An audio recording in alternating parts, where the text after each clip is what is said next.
ताजिर बरादरी ने बजट को फेल करार दे दिया है। कहा मुल्क में सिर्फ गधों की तादाद में इजाफा हुआ है, टैक्स रेट बहुत ज़्यादा है। हमें कहा जा रहा है कि 10 रुपये कमाकर 100 रुपये टैक्स दो। हम ये कैसे करेंगे? स्मगलिंग और डॉलर के इजाफे को कंट्रोल किया जाए। स्मगलिंग रोकने से टैक्स में इजाफा मुमकिन है। डॉलर ओपन मार्केट से लेकर स्मगल किया जा रहा है। पाकिस्तान का जो रिपोर्ट कार्ड है, जो कल इकोनॉमिक सर्वे के सूरत में हमने देखा, उसमें सारी चीज़ें एफ हैं।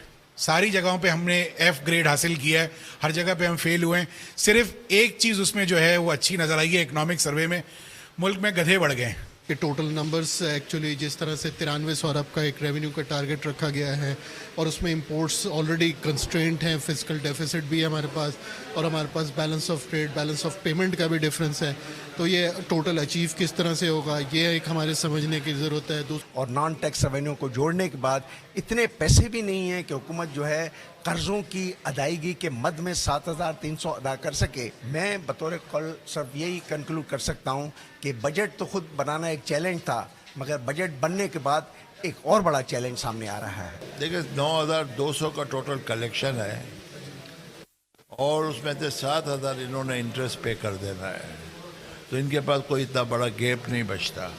मैं ये समझता हूँ उनके पास इतने पैसे ही नहीं है जितने इन्होंने एक्सपेंडिचर और रियायत और ये सब चीज़ें की हैं। 7,300 तो इनका कर्जा और सूद है।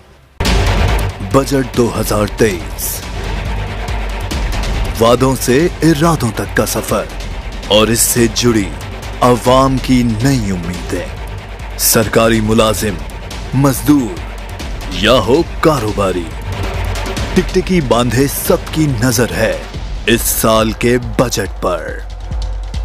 क्या हो पाएगी बचत? मिलेगा रिलीफ?